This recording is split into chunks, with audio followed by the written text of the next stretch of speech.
Welcome to this special episode of Keiser Reports Summer Solutions. It's that time in the U.S. election cycle when Americans are threatening to leave America if their more hated candidate wins. While Americans threaten this every election, escape is not as easy as it was just a few years ago. FACTA makes it almost impossible for Americans to open bank accounts abroad, which makes earning an income or paying local bills also nearly impossible. In this Summer Solutions, we're talking about the escape solution. While for hundreds of years America has been a nation attracting immigrants from around the world, a new surprising trend is emerging in the past decade: the renunciation of American citizenship, which started as a trickle but continues to gather pace. Why are so many citizens seeking to escape their passport? We're talking to Jeff Berwick of DollarVigilante.com, who helps those really wanting to escape for more than an election season. Jeff, welcome. Thank you, Max. Stacy. So why are people, when you help people renounce their American citizenship, first of all, is it mostly Americans, or are there other people looking for passports, or what are the reasons they give? There's numerous reasons. It's kind of funny. It seems like almost everybody isn't happy where they are. So you kind of see a lot of people, for example, a lot of people around the world wouldn't mind living in the U.S. A lot of people in Africa and other places, whereas a lot of people in the U.S. are kind of getting tired of all the regulation and taxation and all the police state, and they kind of want out. I think we should just do a sort of a swap. Yes, I think that's a good idea. Now, I mean, it's still in the tens of thousands, perhaps hundreds of thousands a year who do move to America, whereas it's about 3,000 to 4,000 that flee and renounce their citizenship. Well, there's literally millions of Americans who have essentially left the U.S., but they don't renounce their citizenship. I think there's over 1 million Americans living in Mexico full time. So the numbers of renunciation is fairly small, but I do know there's a lot of people who just have essentially left and don't plan to ever go back, but they haven't gone through the process of renouncing. But there's a lot of people that will essentially just not go back, and they want to get out. And they don't go through the process of renouncing because the government of the United States is making it more and more difficult every year. Yeah, it is. They keep increasing the price. They say they're so overwhelmed by people trying to renounce. And I know that the renunciation figures aren't totally legitimate either. I've known people who have renounced and their name never showed up on any list. So I think they're hiding the amount of people who are renouncing. There's a lot more than they say there are. And the reason, of course, is that the U.S. is one of the only countries in the world that has worldwide taxation. So even the mayor of London here, I guess, ran into a problem because yes. I think he was born in the U.S. He was born in America, so he is American. I know he wanted to try to renounce, but anybody worth over $2 million, essentially, you are the worst to hit by trying to renounce. They basically just take 50% of everything you have because they assume you're doing it for tax reasons rather than family reasons or anything. So if you are worth quite a bit, it is almost very, very hard to get out. Some people have. Edward Savarin of Facebook got out, and Tina Turner did, and actually she was one of the people named in the Panama Papers. So they're trying to get back at her for dissing the U.S. essentially. But so many people just don't renounce, but it's becoming so difficult as an American now. I actually say Americans are some of the most financially enslaved people in human history at this point. I can only think of a few other places that are much worse. This trend of banks having more and more problems, this is definitely motivating people to leave the U.S., I think. And then on your site, and you talk about different countries and the comparative advantages of different countries over another. And can you just talk a little bit about that? I mean, is that a service that people kind of shopping for a place to go where they can still maintain some degree of freedoms, et cetera? A lot of people are just looking to live sort of what I call the permanent traveler, a perpetual tourist or prior taxpayer lifestyle, which is what I've done. As actually an idea started by Harry Schultz in the 1960s, and something that I've been doing for the last 15 years. So you can essentially, if you're not American, it's quite easy to live around the world essentially and not even have to pay income tax. So as a Canadian, I don't live in Canada, I haven't and lived there in a long time. And if you leave Canada and you're a resident somewhere else, you don't have to pay Canadian extortion fees, Canadian tax anymore.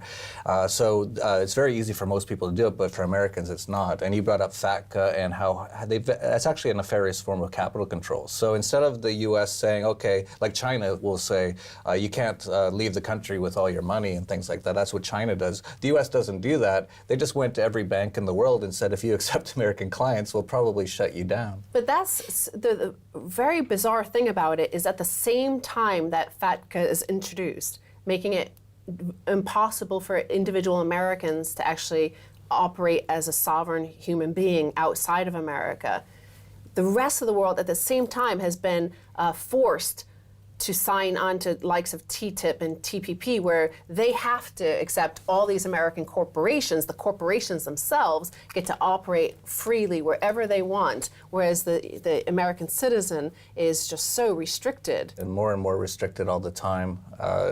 People don't realize, most Americans don't even have a passport, so they don't even know, and so they don't understand. And when they hear about these people who might want to leave the U.S. or go somewhere else and live, they just think they must be rich people, and we should just tax them all and take all their money. So it's they have a lot of support of the basic citizenry to do these sort of things because they see them as tax cheats, which actually they're just trying to avoid being extorted essentially.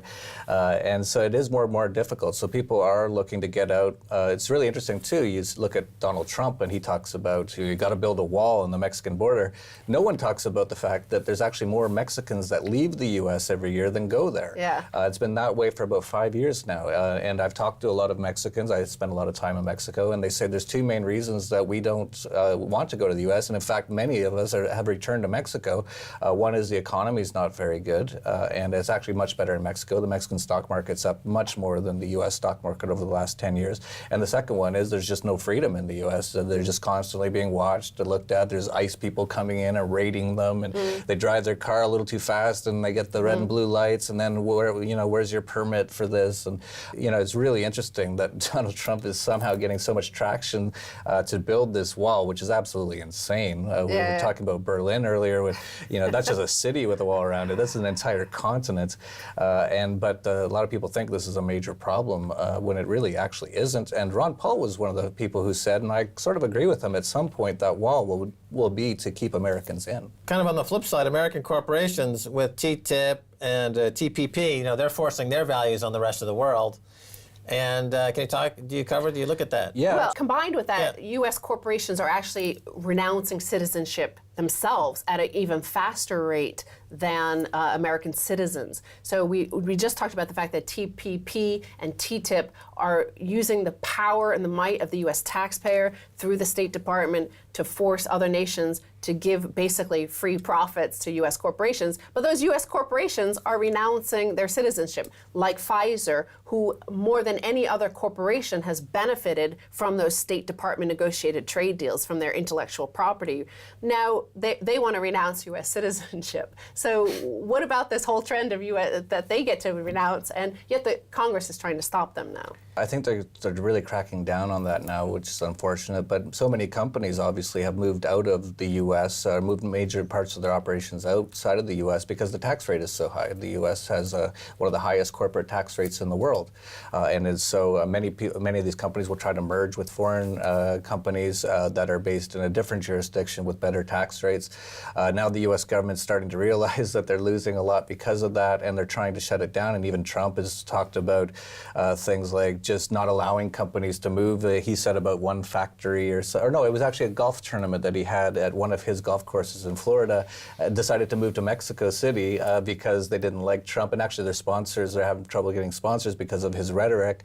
And Trump said, if I'm president, I won't allow them to move things like the golf tournament outside of the U.S. So it's going to be interesting. It's incredibly fascist sort of things going on. And everyone's just running. Like, that's what I said earlier. Like, people are just running from one government to the next, just trying to get away from all of this. Of course, the U.S. has the highest corporation tax in the world, primarily because of corporations writing the laws. They write the 5,000, 10,000, 12,000 page tax code that they have on page 11,566 in that little paragraph. They have the loophole that they put in there for themselves. They know any ordinary person with a $1 million market cap company doesn't have the money, of course, to pay the lawyer that will tell them where they put the loophole. So they, GE, for example, one of the biggest corporations in America, pays no taxes.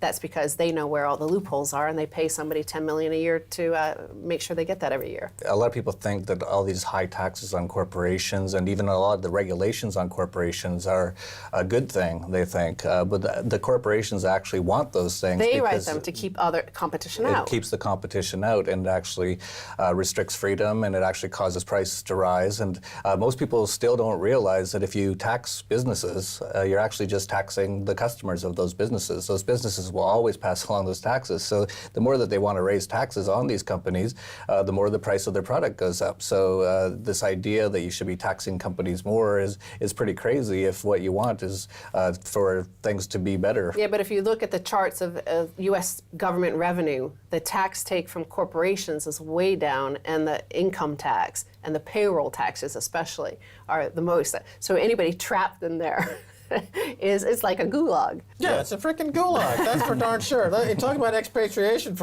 and living out of the country. What are some of the downsides that you've experienced? Because you've been out doing this for quite some time. What are some things that negatives? I can't think of any negative things, really. I'm from Canada originally. Well, no, I'm talking for Americans. Like anybody outside America, and North Korea, I think, is the other country that taxes their citizens all over. Aren't some Americans denied if you have family in America? It can be difficult to return, that you have to get a visa. And well, once you renounce, you're essentially, for example, Roger Ver, the Bitcoin Jesus, he renounced his citizenship and he became a citizen of St. Kitts under their citizenship by investment program.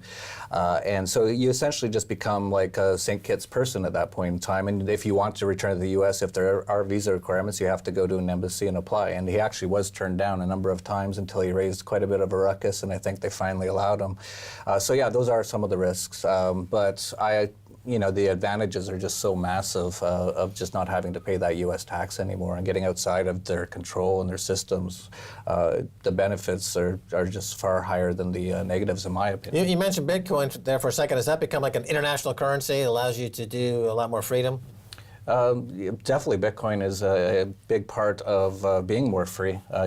We talked about Americans can't open bank accounts, but they can have Bitcoin, and Bitcoin's better than a bank account. So these are giving people more options, which is a good thing.